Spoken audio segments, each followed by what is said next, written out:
Welcome to the Universal Dancer podcast with your host Leslie Zehr, author of The Alchemy of Dance and the Alchemia Remedies. Coming to you live from Cairo, Egypt, the ancient land of Kem. Journey with us to explore sacred dance, the sacred arts, the mystical and the magical. Join a community of like-minded souls seeking to understand the cosmic dance of co-creation through the sacred arts. Come along and expand your mind, ignite your creativity, and explore something new and something old. Welcome to the Universal Dancer podcast. I'm excited to be here with Erica Ross today, and I'll introduce you to her in just a moment. I'd like to thank everyone for their comments and feedback, and to let you know that there are past episodes. I hope you will watch those if this is something that interests you. And please like and subscribe. That helps other people find the podcast as well. Okay, so let me introduce you to my guest for today. My guest for this episode is Erica Ross.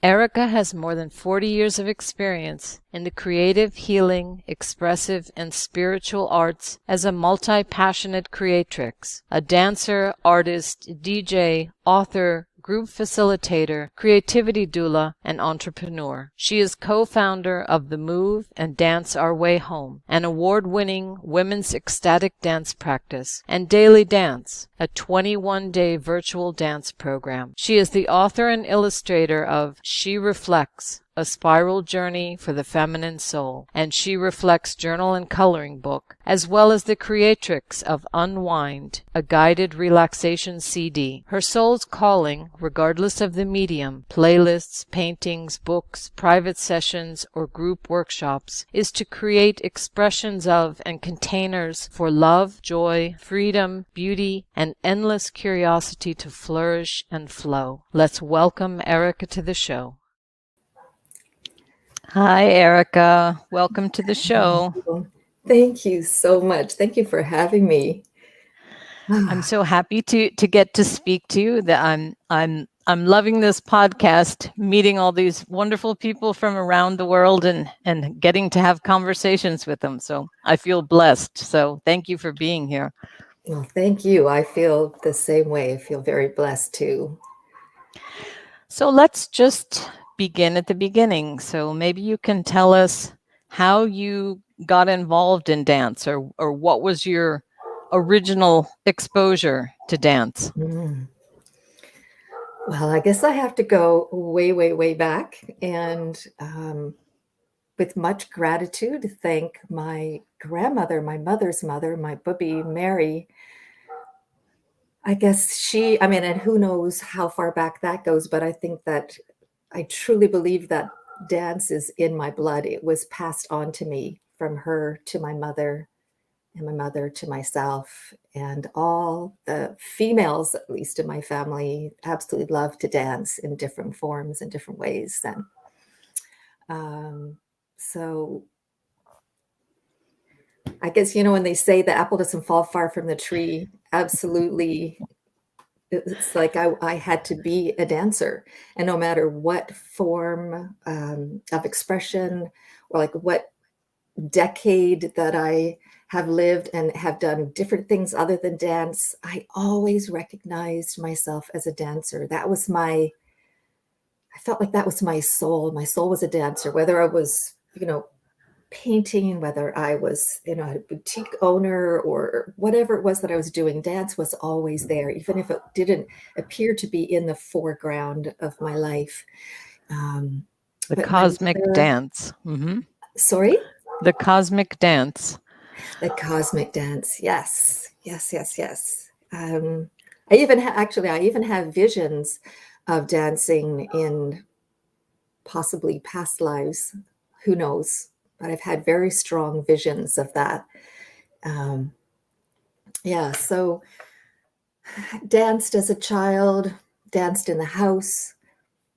My mother's actually in the archives in Ottawa of being part of a dance group, the New Dance Theatre, that apparently they were the first dance theatre to be documented as dancing in bare feet on stage. Wow. But yeah, we danced around the living room table. We danced a lot. And then I became a student of my mother's teacher, who was a Russian ballet dancer, very strict. Boris Volkov was his name. This is in Toronto. And my mother started with him, and then went on to modern dance. But I was a student of his. And then as a teenager, kind of went off course, decided that sex, drugs, and rock and roll was more my scene as a young hippie in the early 70s. And yeah, then what happened was I ended up not planned at all, but I ended up on the beach in India, in Goa, in 1973. And it was there that I had this epiphany. I had this profound experience of what I would call the finding myself through dance. And it wasn't something that I'd ever heard about before. The term ecstatic dance didn't exist as far as I know, at least for myself. I didn't know what that meant even. But dancing on the beach, dancing in the ocean, dancing around fires and with djembe drummers, I discovered the universe. I became one with everything. It was an ecstatic experience. And then from there, that, life moved me on. And when I was 24, I ended up moving to New York City by myself. And there I was introduced to this dance space called The Loft, which turns out to be, for some, may not know it, but for some, the creator of The Loft, the person who owned The Loft and lived at The Loft, was a DJ named David Mancuso. He apparently was one of the grandfathers of house music. And when I arrived into that scene, it was a Saturday night dance. Again, I found that same ecstatic experience of being with all these other dancers that were totally free and liberated. And it was just the most incredible experience. And honestly, it was like home for me, arriving at the Loft and seeing everybody dancing the way they were, just so free. It was home. And then I lived for that Saturday night. Would arrive like 4 a.m. I'd go to sleep early, then go to the Loft at 4 or 5 a.m. I would dance until 1 p.m. We would dance until the afternoon. Wow. And then we would leave there. We would go to, a bunch of us, we would go to Washington Square Park with a little boombox, and we would dance until sunset. So, and then would crash Sunday night and then live for Saturday again. I can relate to that. Yeah. Oh my God. Yes. Well, I think that those kind of peak moments really carried me eventually, like fast forwarding to being a mother, and having been away from Toronto for many years, came back as a single mother with a little girl. And I realized at some point along the way, as I was back and as a mother, that I felt like I had something, that I had tapped into something as a child, and then in Goa, and then in New York, this ability to connect in. It became my prayer, which is something that I grew up in a secular home. Prayer was not a thing we ever did. I never went to church or synagogue or any place like that. But I found my way of praying, which to me was just connecting to the universe, connecting to myself, connecting to others, and finding love. And I thought, I think I got something here that feels like it's something I could share, that I could pass on. And And then eventually, again, I mean, you created several modalities then, right? I mean, yes. And the first one, Dance Away Home, was co-created with my dearest friend, Nan Kaiser. And that literally came out of, um, I had an audio, I think an audio, what do you call that? Not clairvoyant, but it was a clairaudience. clairaudience. Yes. Uh-huh. Yes. I heard a voice that told me that I needed to call her, and I barely knew her, but I had her phone number. It was an unexpected, I wasn't asking for this. It just came to me. It's sitting in a cafe. But I heard a voice that said, call Nan, or Nancy at the time. There's something for you to do. And I called her because I know to trust my visions. And when something like that happens, it doesn't happen very often, especially a voice. I know to respond. So I did. And at that point, I was wanting to work with women. I wanted to work. And I also had, at that point, had spent years, was in the, I don't really like the term anymore, but that's the new age thing in the 80s of working with, like, playing with crystals and essential oils and astrology and numerology and all that stuff. And so I had also then discovered the goddess. That became my path, was to honor the sacred feminine, understand what that meant for me, and found my own. I was kind of like a loose pagan Buddhist, if you were to put a term. That's kind of where I was spiritually at that point. And so I wanted to work with the goddess. I wanted to work with women. I wanted to work with the elements. But I felt that I didn't have a strong enough therapeutic background. I was not a therapist at all. I was a dancer and an artist and a seeker and explorer. So when I met with Nan, I said, I'm just curious. I have no idea what this is that we are to do together, but could you share your dream with me? And you know what? She was the missing piece. She said, I'm a therapist. I want to work with women. I want to dance. I'm into the goddess. I'm into elements, but I don't feel that I have a strong enough dance background. And it was like, oh my God, here we are. Like, this is perfect match. Perfect. And we started something called Transcendence. And then that led to us creating, again, thanks to Nan, who knew of this place called Sheena's Place, a support system for people with eating disorders. She suggested that we offer a dance support group within Sheena's Place, and we came up with the name Dance Away Home, and they loved it, and that's how that started. And then Nan went on to going back, truly like going deeply back into her own private practice as a psychotherapist.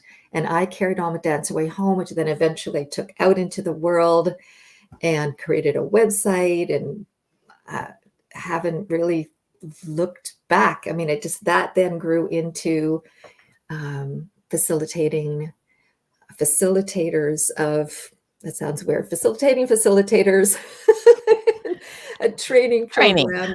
Yes, because women were coming to me and saying, I want to learn how to do what you do and share it with my community.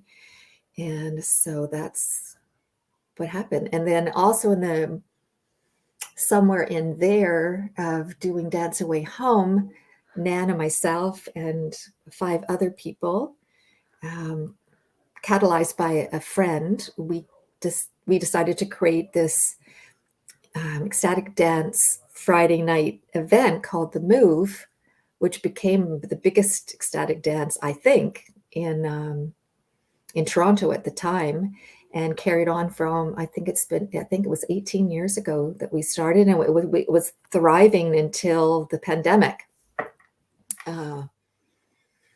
So dance definitely just became, even my visual art but prior to that, I had, was did a clothing line, and I had boutique, and I was a jeweler, and I was an art graduate, but the art kind of took the background, and dance became my thing. Your thing. Yeah. Yeah. So what is Dance Our Way Home? Like, can you explain what the parts are, or what it looks like, or how does one do it? Well, it took a while for it to develop into its own.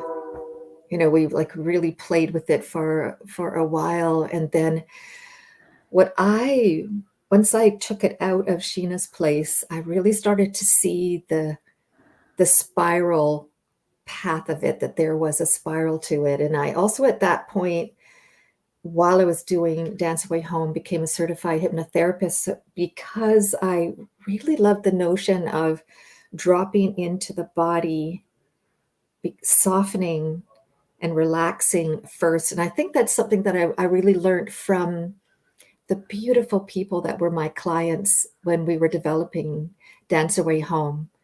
And knowing that we needed to create safer space, a space where women turned out to be women. It didn't have to be women. It was for all people, but it was 99% women that came to Dance Away Home.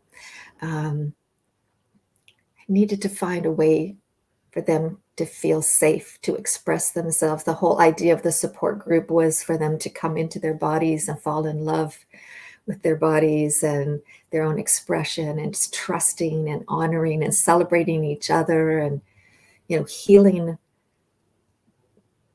the wounds, healing the voices inside that were critically preventing us from really loving who we are in the moment through movement and sharing that with others. So I recognized that the first part of Dance Away Home needed to be a softening space, a relaxing space. So there was always some kind of guided journey, or just relaxation into the breath. And then from there, beginning the dance practice, which actually became the book that I wrote, She Reflects, became that spiral journey. I illustrated through my own practices, through my own stories. It became like each turn of Dance Away Home became a turn of this spiral path of She Reflects. So the first part is about listening and softening. And then the next spiral is about following our own impulses. So it's the first part of the spiral of Dance Away Home is a personal dance. It's nothing to do with anybody else. It's like, okay, so what am I meeting now? Who am I right now? This is me. This is what I need. I need to allow my hands to move, or whatever it is, specifically my own listening. Then the second turn is following that impulse. And then from there, the third is the partner dance. So now that we've established a little bit of a sense of who we are and what is moving us, and what are we moving towards, and honoring and trusting our own impulse, what happens now when I meet another? So that's the next turn of partnership. And how can I, especially on the dance floor, like just recognizing that this is me, this is you, but now there's an alchemy of the two of us. So how do I honor me? How do I honor you? And experience something that we are now co-creating. And that's done in so many different kinds of partner dancing. And then from there, the partner dance becomes the collective dance. So there's this kind of moving from the inside out, right? Figuring out who we are in the moment, then meeting another, then meeting community, and it's all collective joy and being divine mirrors for each other. And how are we in a group? And still always honoring our truth. But again, we're being now influenced by what's happening around us. And then from there, um, there was always a point of release. So we've had the experience of being in group, but now, you know what, there might be something we need to shed so we can expand even more, so we can really tap into, you know, a deeper dance experience. So usually the music is also faster. I bring in voice at that point too, usually, and there's a lot of like shaking out, shaking medicine, you could call it, letting go, letting go. And then that letting go becomes like a free dance. There's no facilitation whatsoever. And that, again, that's kind of it's like coming back to yourself, but it's you're sort of letting go of whatever. There's no script. It's whatever you need. You need to like roll on the floor, roll on the floor. If you need to just stretch out, stretch out. It's your it's freedom to be. And then from there, we come to the point in the spiral where we bring it all home. So that's the second last turn, is the returning back home, bringing all that medicine, all that beauty, all that teachings, all the sharing, all the experience that we just had in that listening and partnering and group and releasing and letting go. And then, oh, I can bring this home back to me. So now I'm back home, but I'm not in the same place. I might be here, I might be here. And that's Different levels.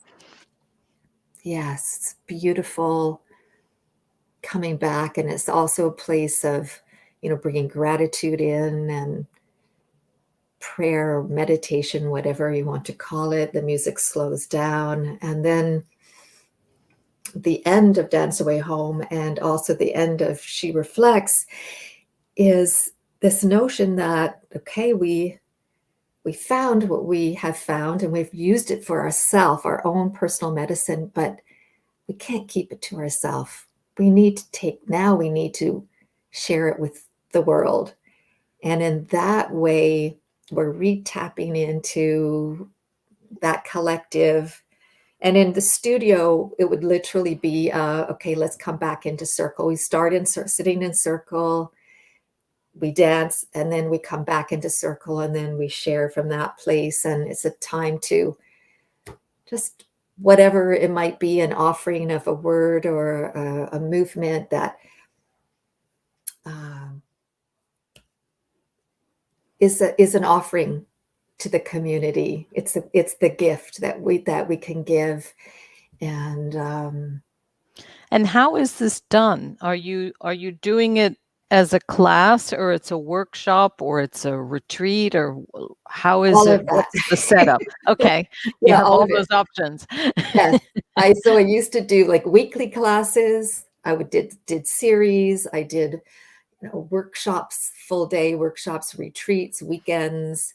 Because that seems like a lot to do, like in an hour, you know, that you would need some time to Yeah, do so all every those different session was turns. right. The classes were an hour and a half. And usually there was a theme, which made it a little bit clearer to move through. You know, for example, it could be home. So then the guided journey would be about finding home. Then the personal dance would be, and so in terms of the facilitation, I'm not talking all the way through. I'm not doing a lot of facilitation. I'm dropping, I would call them like stones or little pebbles into the river. So as I would set up the music in such a way that it would take them on a journey of finding home in their own way. And so the personal dance, maybe I'm instructing them to just carve their own space, like find a place in the studio that is their home for the moment. It's just, they're not moving around the space. It's like there's their home. So how are they manifesting that in their dance for themselves? And same thing for all the other dances. And what I will do as a facilitator because I don't want to be in their face. I want everyone to have their own experience, but I also recognize that I am part of being the muse and the inspiration and the holding the space for everyone. I move around very gently and quietly, and I am tapping in to my own guidance. I'm trusting whatever is coming through me as I'm moving around. Um, this is the part of the process that I discovered of just, honoring my own visions, honoring my own insight and impulses. And then I would find sometimes that just words would come to me just in that particular spot that I'd moved to. And I would say it quietly. Not everybody can hear, but only the people that are nearest to me. Mm-hmm. And I would That's also say very that too, interesting. like, you don't need to Yeah. strain. I will be sure to, if there's instructions, I'll be sure to let everyone know. You will be able to hear me. But as we're dancing, just if you hear something and it's right for you, take it in. If not, let it go. It's not for you. And I just would trust that. And that was sort of my way of, it could be, oh, feet. Like, I don't know where that's coming from, but maybe somebody needed to hear, they Yes. needed to remember feet. No, that's beautiful because you can interact more closely with particular people rather than everything having to. The group does usually have a dynamic, but I'm Yes. sure that there are individual messages and also not to be correcting. I mean, that's always the thing with mine is like I like to suggest things, but nothing is wrong. So it's not about correcting, but yes, maybe somebody needs a message, like you say, feet. Maybe that person is not grounded. And instead of saying to them, your feet aren't on the ground, to just suggest something. That's beautiful. Yeah. Yes. Well, and I have to say that I just learned so much from these beautiful women that I worked with for 10 years at Sheena's place, because they taught me how I could be in a space with them without them wanting to like shrink back or be scared or feel that they've done it wrong. Or so I had to be particularly present and gentle and kind, and was really good for me to drop into that softening myself. And also as a reminder, of course, as you know, this is facilitator, anything that I was saying, I know that on some level it's for me too, right? It's like, okay, Yes. well, you're being a teacher for me. If I'm saying feet to you, it's like, okay, well, maybe I need to remember my feet. And Yes. thank you. Yeah. No, that's beautiful. Yeah. And so I'm guessing that there are no particular moves, that it's all kind of suggestions of like you said, find your space, or more about maybe where they want to be in the room or something they want to focus on rather than particular movements. Yes. So it's absolutely non-choreographed. Um, Again, it might be an instruction of connecting to hands, but what I'm doing with my hands may not be what you want to do with your hands. And maybe you do want to mirror what my hands are doing. That's up to you. But yes, absolutely no right or wrong. Only what feels right for you. This whole practice for me, and in life, is about tuning into and listening for the cues within ourself, the impulses within ourself that are moving us. And that and I would say too that as long as you're not harming anyone, that you're not like kicking someone or, obviously being respectful and mindful of everybody else around, but who am I to say what you need to do with your hands? Um, and again, I mean, I can witness perhaps a tightening in someone or a holding back, or I mean, but again, who am I to say that now's the time that you need to release that? It may not be their time. It may that's that's not my role. My role is to love. My role is actually just, I used to say this sometimes to the women that were training with me, that I always had this hidden agenda. The hidden agenda in my sessions were to just to love everyone, just to love them up so they could feel loved, to know that they are loved. And from there, anything is possible. From that place of loving kindness, as far as I'm concerned, that's where the healing lies, in that just place. just to hold space with people. This is truly a lost art. People know how to fix other people, but they don't know how to just be and hold space. And that's a great part of the feminine. So I think that Yes. that is something that we have lost, and it is a gift, and it is an art. And I Mhm. think that there are people that are sometimes afraid because they're so used to people telling them what to do that it can be intimidating to suddenly be, do whatever you want to do kind of thing. Um, Yes. so I think some kind of instruction is helpful, but finding that balance the is the beauty, I Yes. suppose. And I recognize it's brave work. It's brave to show up and move your way.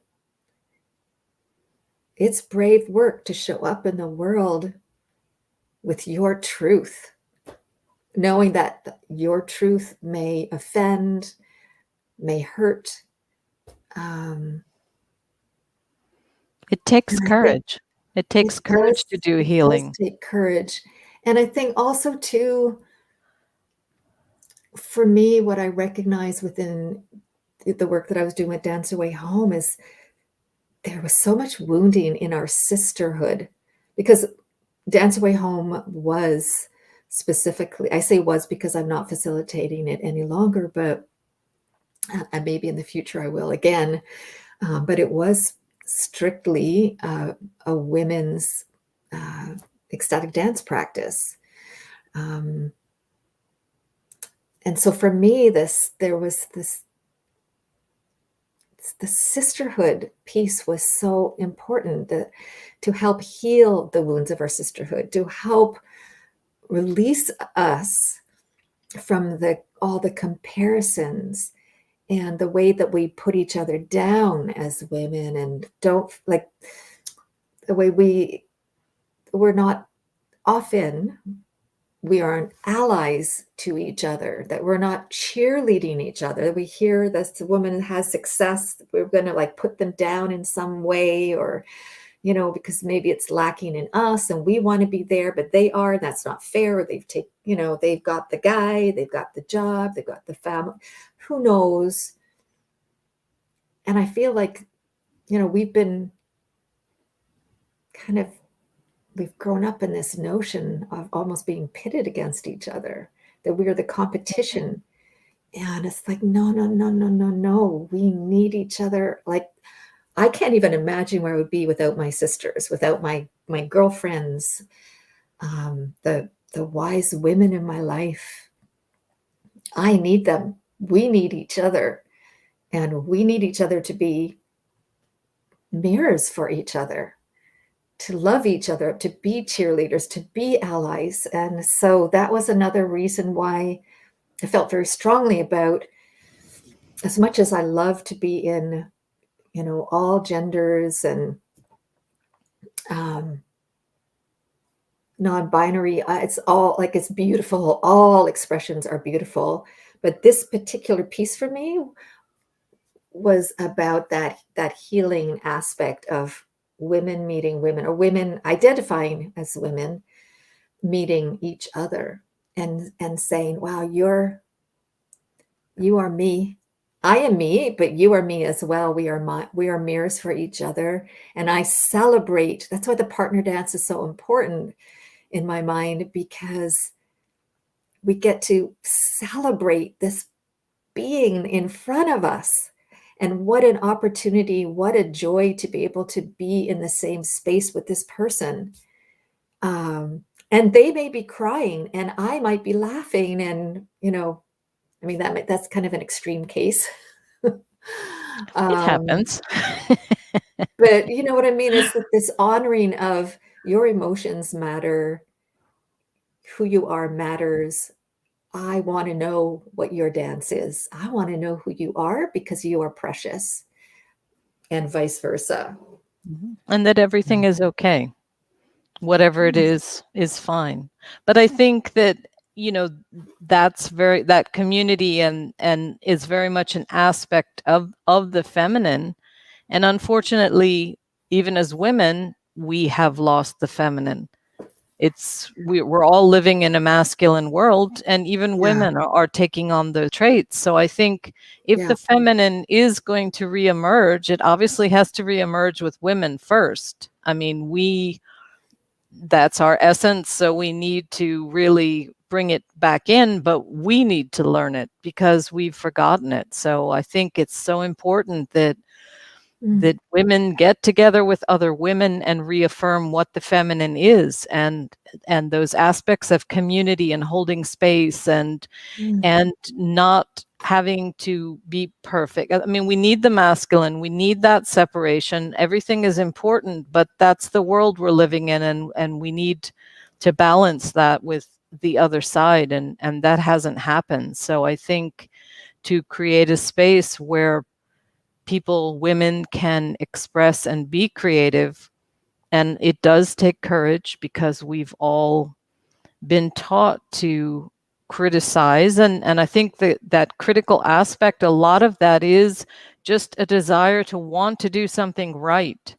So in order to do something right, we have to figure out what's wrong, and so we've gone into that critical aspect because we are trying to figure out what's wrong. So we criticize each other, we criticize ourselves, and maybe we just don't need to do that. Maybe we can just experience, and if it doesn't work out quite right, then maybe that wasn't the right way to do it. Instead of having to know the answer before we even try to do something, just to be yeah. playful and creative, and let that be allowed. And I think as women, we need to do that. We need to come together, do that, relearn that, and just put that energy out there of being like that, so that it becomes socially acceptable, and so that we hone those skills. We don't have those skills anymore, I think. Most of us have lost that.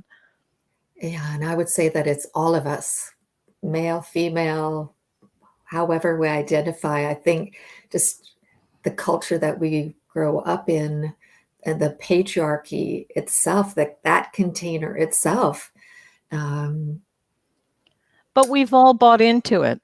absolutely we So have. we as women need to say, wait a minute, there's another way, and it's important too, and let's recreate the balance. So yes, maybe everybody needs to go that way, but I do think as women, we need to show the way back. Yeah. Well, I think also we're so wired to be in connection that I think often, and I've experienced this in myself, that fear of if I reveal too much, if I share too much of who I am, maybe I won't be accepted, I will be outed, I will, because we all want to belong. Ultimately, we want to feel we want to feel loved. We want to be cherished. We want to feel that our contribution matters.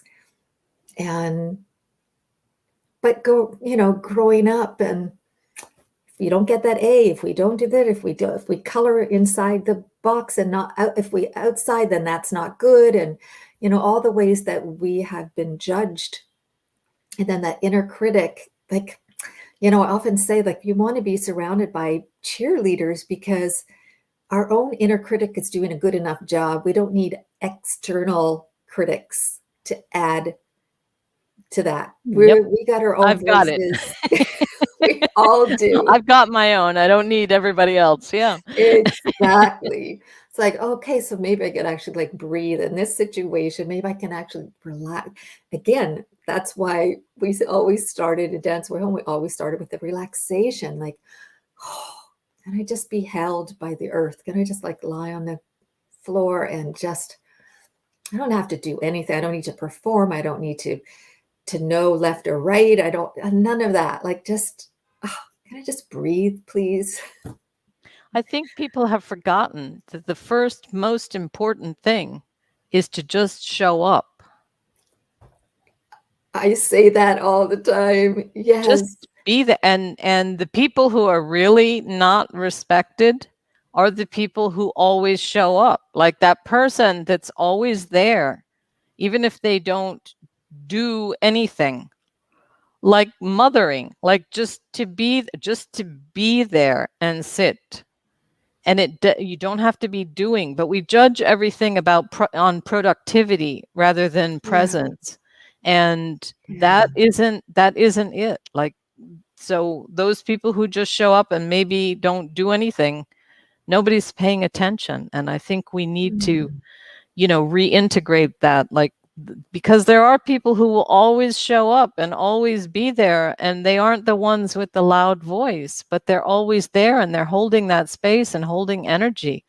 And that's so important. That's so important. And I really Love think that. people are not noticing, not that they need to notice, but honoring. Maybe that's a I love better that word. so much. Of just even just like the vision of just being, I was just saying last night to a friend that I wish the world was run by grandmothers. Well, some societies are, indigenous societies are. I mean, Yeah. they're the wise women, absolutely. And that's what they do. Because The as you get older, tending maybe and you can't mending. actually do anything. I know this being a grandmother that I'm not going to run around with the kids, but I can be there. I can sit there. Yes. I can sit there, I Yes. can watch them, I can make sure they don't hurt themselves, and that is that is ultimately important, but nobody's paying attention to things like that. They're paying attention to Yes. what you're doing. Did you make the food? Did you go make the money? Did you go, no, just be there. So yes, I Yes. think we need to honor that. And I remember recently somebody saying, and I apologize for not remembering who it was, but somebody saying in their workshops that that it was okay if somebody just showed up and didn't want to do anything, that was fine. They could just go lay down over there. And I thought, yes, like there are times when you're completely overwhelmed to do something. And if we had that option, I bet we would go to classes even when we felt like we didn't really want to participate, but just again to go there and be present and maybe just to hold the space for other people. Well, I was one of those facilitators. Yes. Absolutely. Again, Yeah. honoring what you need, listening, listen, listen, like listen. And then you can tend, right? You can pay attention. You can tend what needs to be done, what needs to be expressed. Yes. So tell us about your journey, your journey back home, because you've Mhm. Yeah. So I described to you the whole process of coming into Dance Your Way Home eventually and the move. And about, I don't know, 14 years ago in my early 50s, I'm 66 now. I'll be 67 next month, actually. I can hardly believe that. Um, congratulations. That's good. Thank you. And That's it's an been also accomplishment. around. Yeah. Yes, I've made it this far. I'm still kicking. I'm still flowing. Um, However, also at the beginning of, I guess maybe even perimenopause, my early 50s, I started developing some pain in my thigh that led down into my leg. And I kept thinking, well, I've been a dancer all my life in different ways. I'll just stretch this out. This will go away. This will go away. This will go away. Well, that journey became over a decade. And through that process, the pain became more acute at times. And I couldn't figure out what was going on with my body. And it was very challenging because I'm the one that was saying, dance is my medicine. Dance is the medicine. And I reached a point, I'm not going to go into all the details because there were like years of stuff that was going on, but I reached a point where I felt that I couldn't dance. I could barely walk. And that was after I went the whole route, left brain, right brain, from the physical allopathic doctors, surgeons to channelers and you name it, chiropractors and massage therapists. And everything I tried was not working. What I recognized was that what I didn't share in my journey was in my life, I've had four major falls on stairs. So I suspect that those 4 incidents, those 4 injuries, impacted my spine. And I think having done Russian ballet and being in turned out position with pelvis and lower back and injury and dancing, my body just said enough. And I didn't want to hear. I talked about listening earlier. I did not want to listen. I didn't want to believe that this is like, what if I can't dance? Who am I? If I always, no matter what I did in my life, identified as a dancer in my soul, if dancing hurts me, which it was, who am I? So I had a huge meltdown, crisis, identity crisis.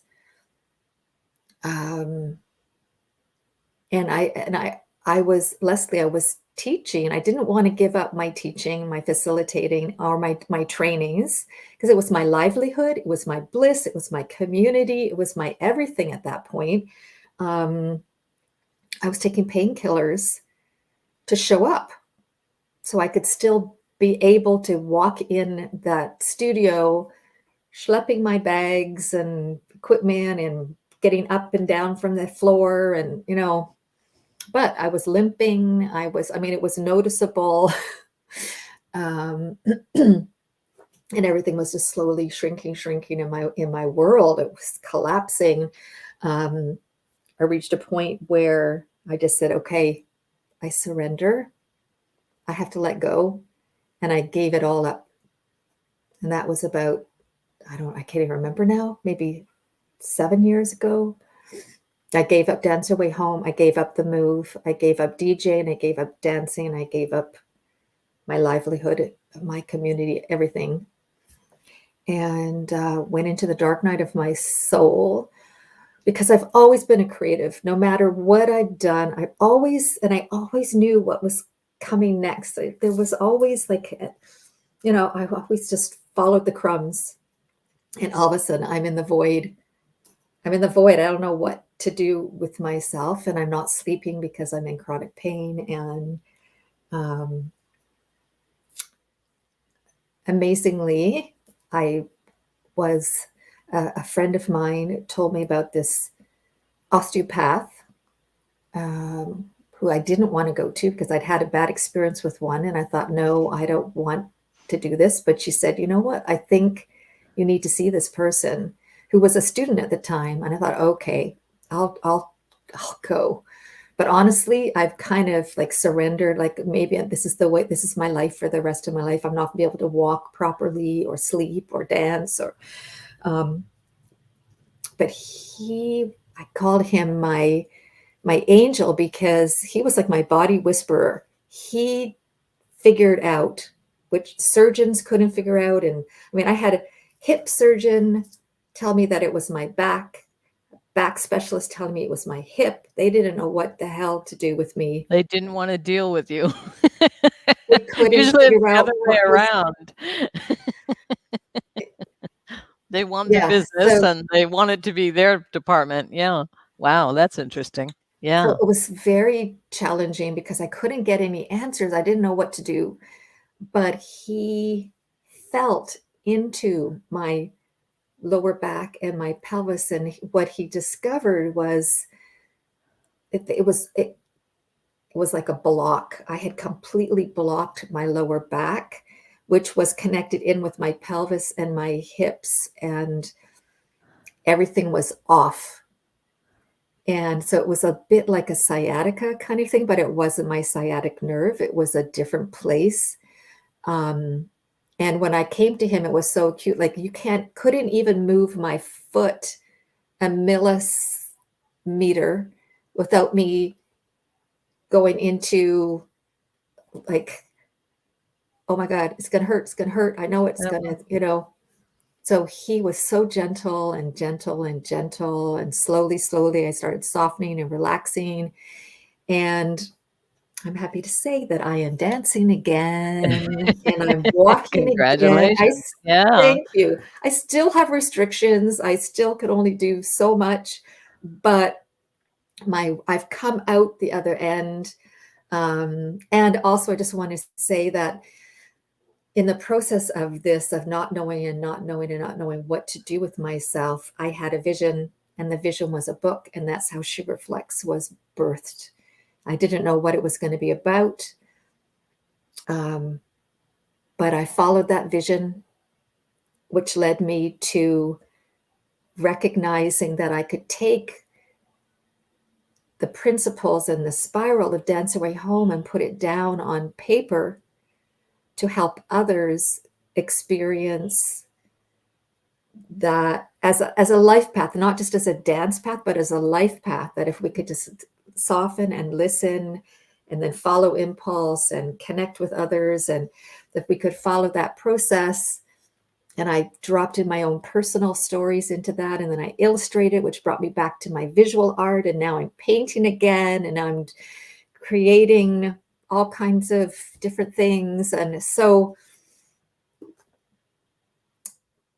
I mean, it's wonderful to be on the other end of it, to come out of that spiral and then coming back in again. So now I'm at another place in my life where I'm back in. I mean, and this is what the spiral is. It's a daily spiral. It's also a yearly spiral. It's a life spiral. Just recognizing that continuity of no matter where we are, it's like, how can we, to the best of our ability, be present and keep tracking and listening and following and meeting others and participating and bringing it as medicine and coming back home, and off we go again. And ultimately, in the epilogue of my book, I talk about holding it all, that it really does come down to how can we hold it all? How can we hold everything that is happening to us? I'm still aware that there's still pain in my body, but guess what? I'm creating and I'm painting, and I'm in loving relationships, and I'm in conflict, and I'm worried about the pandemic, and I am dancing and DJing. And so there's the loss and the gain and the missing and the worry and the joy and it's all Part of the journey. Yeah. it's who we are. It's like, and ultimately, like, don't want to alienate any part of that within us. Like, so again, Well, I there's feel like something to be learned from all of it. I think that's, we look at negative experiences as something we want to avoid, but it's often where we learn the most. So I think if we can embrace everything, the good yes. and the challenging, then we do have a more balanced life, and we can move forward on that spiral. If you're just sitting in bliss, I think you're just sitting in bliss and you're never moving anywhere. That's not necessarily a good thing either. I mean, not that we shouldn't be blissful, but that could be boring. They say that you need a certain amount of stress in your life, and maybe stress is not the right word, but I think we Mm. need to be challenged to a certain extent. Otherwise, you're kind of in a void of just nothingness, even if it's pleasant. I don't know. I think there needs to be a little Yeah. something dynamic. Yeah. So, yeah, there's so much to say about. Oh, did you just lose me for a second? Yes, but you're back. Can you see me? Yes. Okay. Yeah, that was strange. It went all of a sudden it just went black. Okay. I was just about to say that in every moment, this is how I see it, that in every moment is a sacred experiment. That I kind of coined that phrase. Everything is a sacred experiment. Everything is Yep. sacred and everything is an experiment. What happens if I do this? What if I try that? How can I be more curious and compassionate and creative and But curiosity is an important thing, and it's based on the unknown. If we know yes, everything, then we're not curious. So we need the unknown. We need that to make us curious, to make us wonder what the other options are. And and we that's can't something else know, that's no, you can't. right? And Like, but people want to. Like they feel that sense of security yeah, from control and knowing. But that's really boring. Like we need that curiosity to yes, make us wonder. Yeah. yes. And to be present with like that showing up piece of like, I'm going to be present and like, what is that conversation that only I can have with the world? That's my conversation to have. How I respond, what I'm giving, how I am showing up in every moment. That's my choice. Um, I can retreat and I can come forward. I can, and again, that we don't know from moment to moment what is going to be needed within us. Like, when do we need to be quiet? When do we need to be still? When do we need to be active? Yes, but if you like you said, if you Yeah. listen, it will be clear what needs to happen. Yeah. And with that, you have a coloring book. So why Yes. is there a coloring book? I mean, is it like a workbook to use with it, or Well, the coloring book, to be honest, when I started getting into the book and started doing these illustrations, I thought this book is going to be a part, because it has practices and playlists and teachings and stories, but also illustrations that originally I was going to have big, that you could actually color in the book. But it became too much. Like, as it is, the book itself is 308 pages, 8.5 wow. by 11. Like, it's a big, juicy book. And I made the decision that I needed to separate it out, and that some people may only want to color. So you can see Wow. like some of the Yeah. illustration this way.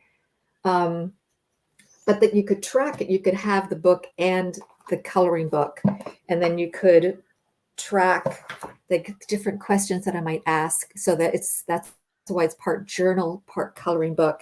And then you can just explore, like, nice big, not getting this right with the Wow. camera. Yes. No, There I we can see it. go.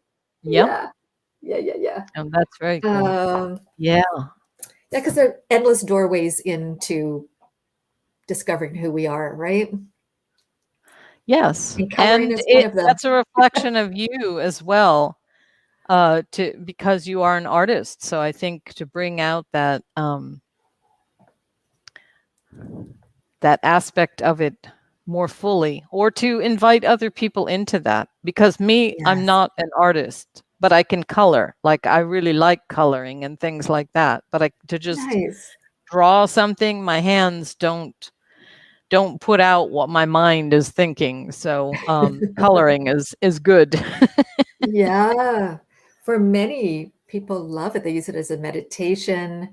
Um, but I'm also about so much about play. That was the hardest part when I was in the dark night of my soul. I did not feel playful and I felt out of Mhm. touch with myself because I love to play. I have a very active 19-year-old inside of me, that one that was in Goa dancing on the beach, Still there.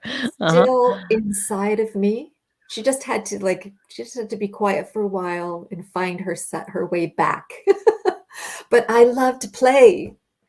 I love it. That's why it's sacred experiment, right? To experiment is Yes. to be playful. Do you feel that it had something to do with menopause? I mean, that's a whole other topic, but I'm just Yeah. curious because I had this conversation yesterday with somebody, and now you're bringing this up again. So I'm just wondering, we were talking about how much we used to listen to music and how we just stopped. Like that used to be such a big part of our lives, and that we just stopped. And I was thinking, I wonder if that has something to do with menopause and that whole the womb space and creativity and all of Mm. that it somehow changes into something else. Yeah. Yeah. Well, it certainly is a portal. It's definitely a transition and it's different for everyone. I mean, I can't help but wonder if it was also like just the chemistry of Hmm. menopause and that shift, and also just that point of like decades of using my body. It just reached a point of, I just needed to honor it in a new way. Like I, I felt like when I used to dance and can again to an extent, but when I was really in the height of my ecstatic dance practice, I felt like I was a bird and I could leap and fly and I felt snake but when I went into menopause and into my chronic pain, I became turtle. I really connected to turtle. It was like stay close to the ground, no leaping, just slow, just slow. I just had to slow everything down and get way closer to the ground. So that was another kind of letting go of the flight and finding, and honestly, like was I had to find my bliss again in a different way. I had to fall in love with my body and my dance in a completely different way. And there were times where I would like so not happy with my body, and I'm being very soft in my wording about this. I mean, I could curse my body Hmm. sometimes because I felt like it had taken away my joy. I had to find it again. I had to But find it. maybe that's the challenge, is that we attach the joy to something, like we attach it to Mm, dance. And so as soon as you can't do that dance, then you sort of disconnect from joy, but maybe a new dance needs to come in, or as you said, something else creative that turned into a book for you. That's another form of creativity. So maybe it's about being more flexible in how are we going to create and the different outlets for our creativity, or a different dance. Maybe a new dance form needs to come in for you now, the turtle dance or something, that is Absolutely. also important, but not the dance that you did before. And Absolutely. it's part of that flexibility as well. We get flexible in our flexibility, and then when that all changes, suddenly it's, well, yeah, I want to be flexible, but in this way. And no, the universe is saying you need to be flexible in this whole other way over here. Yeah. Yes. Yeah, and that's all part of that whole like letting go. It's like, okay, I don't want this, A but whole I nother gotta do level. this. It's like I can only do my painkiller so long, to the point where I'm like, okay, I'm gonna listen. You want something different from me? Okay, you got it. You got me. But it's taken you into other things. And Yes. I mean, something I'd like to touch on, we probably need to wrap this up soon, Yes. but you've come back into DJing, haven't you? I mean, Absolutely. Yes. so I'm curious, because I love to talk to people about music and different types of music. So I would love to hear what you have to say. It sounds like that's also a big part of your Dance Our Way Home, is that you're selecting specific types of music for the movements, even more than you are selecting movements. So Yes. just speak about that a little bit. Okay. What's your process, Well, and I or what do also you wanted. love about that? I mean, I Mm, find that so interesting. I don't know. There's something about. Okay, I could go in so many different directions with this. Right now, I'll just say that what brought me back into the DJing was because of the pandemic, and I'd been doing my own healing work, and I was feeling more and more in my body. The move had stopped being on in person, and a wonderful man named Michael Haltreck created an online dance in the mornings, Monday to Friday mornings, called the Shake. And I discovered it, and I thought, okay, I'm gonna come and see what that's like. I'm not a morning person normally. I mean, if I could just sleep until like 10, 11, no problem. But it was, showing up at 8:45, and then 9 o'clock is the dance, 45 minutes, and then 15-minute sharing. And as soon as I got into that Zoom and started dancing, I was like, I love this, and my body needs this now.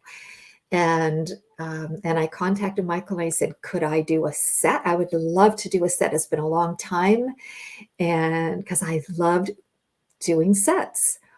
And he said, absolutely, come. And I became part of his team. And once a week, I do a set, and they're now on Mixcloud. So just wanted to share that piece. Yes. And what I love about that is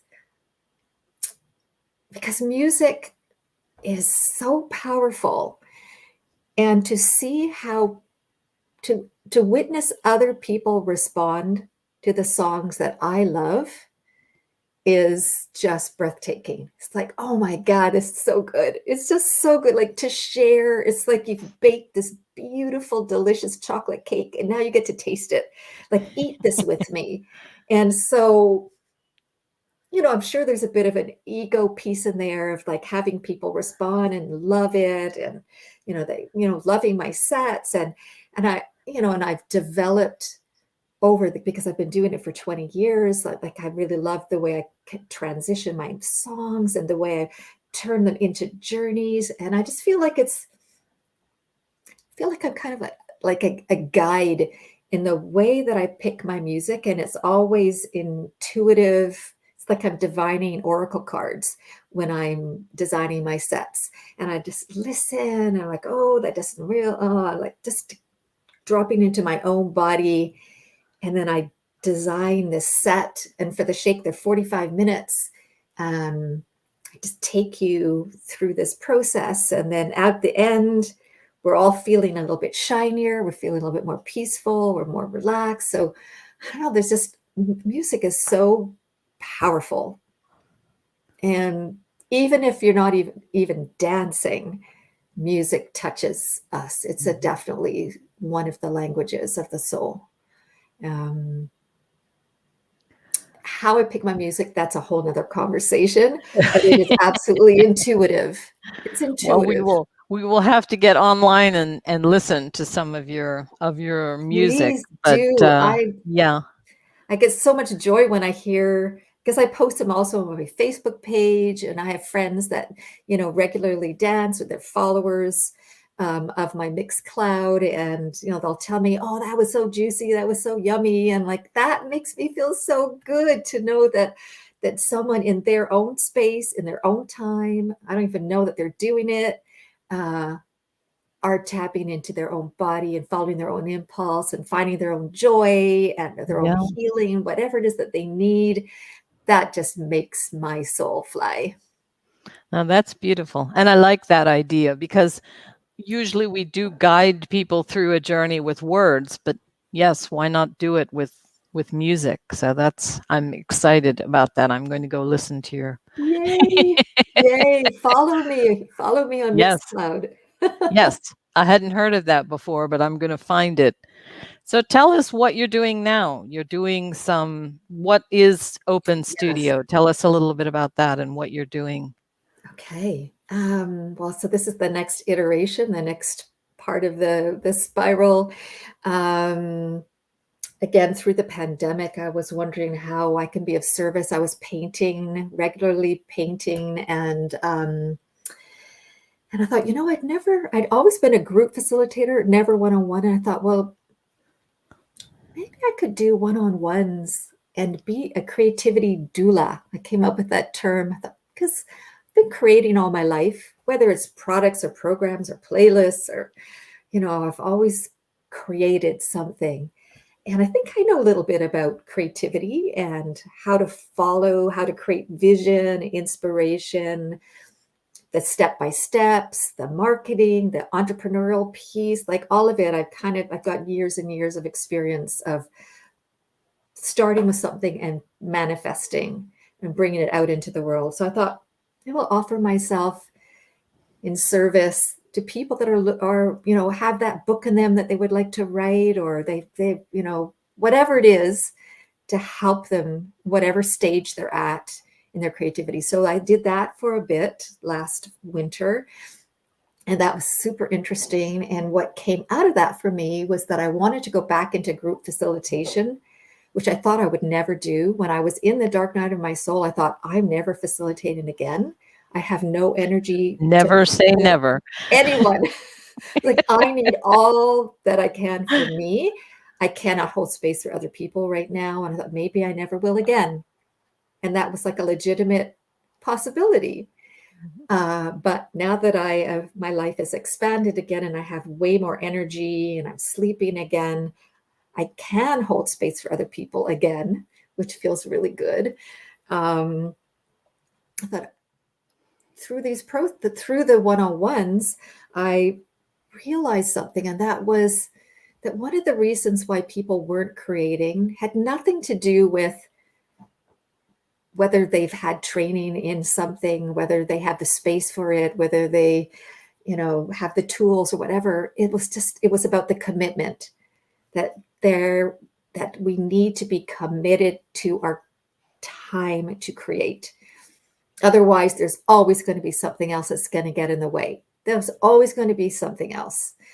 And if we have the privilege of some time and space in our life, why not commit to it? So I've decided to start something called Open Studio, where I show up twice a week for 2 hours, and you come and join me.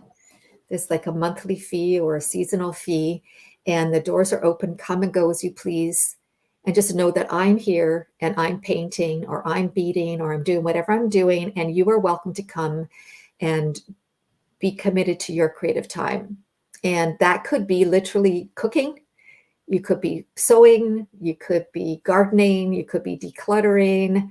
I don't care. Every expression, every time you show up, it's just you're showing up to your creative time. And I trust that whatever happens, happens. And there's this beautiful cross-pollination of witnessing. So we're on Zoom. And so we're witnessing each other doing our own thing. But we're inspired by each other because some are working with color, some aren't, some are, we're all just doing our own thing. And I always lead with dance. We have a dance break as well. It's a way to get it back into our bodies. And then we go back into our dance, into our work, creative work, whatever that is, practicing ukulele, who knows? And then we share at the end. And what's happened is this beautiful community has been developing. People kept asking me, I listen, like, what is needed?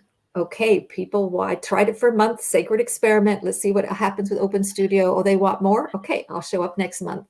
Oh, I'll do it for the summer. Okay, I'm doing it for the fall. And so that's kind of how I'm rolling right now. I'm following the calling. And so I've got Open Studio that's happening. It's I'm doing a whole fall season, started September 7th, but it goes to December 16th. I'm only charging $72 for 4 months, 30 sessions, wanting it to be accessible. That's beautiful. That's where we started, just showing up and holding space. Yes. And now I'm going to do some collage groups. I'm going to do some extended Open Studio sessions on Saturdays. And all that information is on my website. And I'm just going to, who knows what the next, where this will take what me. happens I have no next? idea. Yeah. Just going to stay curious. No, that sounds exciting. Yes. And I hope people will check that out. So that's on Erica's website, which is www.ericaross.com.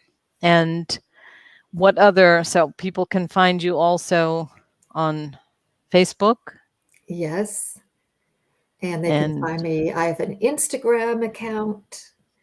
I have, I'm on Pinterest and Spotify. All the playlists from She Reflects is on Spotify. Okay. And then all my, newly added weekly sessions for the Shaker on Mixcloud. And could email me, join my newsletter list. And we can find all that on your website. We can email, join your email list. Okay, good. Yes. And I will put all of those links in the show notes so that people can find you wherever they look, they will find you. Find me. Mm-hmm. Yeah, well, and if you ever want a painting, I do commissions, that piece behind me. I was going to ask you that. Yes. I wondered. Yeah. Yes. Yeah. Beautiful. Yeah. Well, thank you. Thank you so much for sharing with us today your journey and all the things that you're doing. I really appreciate that. It's been so nice to meet you and to speak to you and who knows, maybe we'll show up in your Open Studio. That would be wonderful. That would be wonderful. And you can even find the Shake if you want to dance online with us in the mornings. Okay. I've got a page on my website now for the Shake with the link to there. And yeah, I just thank you so much for making me feel so comfortable. And it's been an honor to share some of my story with you and to meet a fellow sacred dancer. And thank you for doing what you're doing. Well, thank you. The time and energy that it takes to be committed to this, to showing up the way you are. So thank you for how you show up and are of service to us all. Thank you. Thank you. And thank you for being here. All right. Thank you. Bye-bye. All right. Well, that I think should give you a lot to think about. It's given me a lot to think about, and I hope you'll check out her playlists and Mixcloud. I'm excited to see what that's all about. because I think choosing music is such an important part of the whole process. So I just want to mention next month, my guest is Alana Shaw. She's the founder and executive director of Turning the Wheel, and that's going to live stream here on October 10th. And thank you all for being here. For those of you who attended live, and thank you for all your comments. And please like and share, both as a podcast on the podcast platforms and on YouTube. That helps other people find the podcast, or it comes up for them the more that people are interacting with that. All right. Well, until next month, thank you for being here. Bye-bye.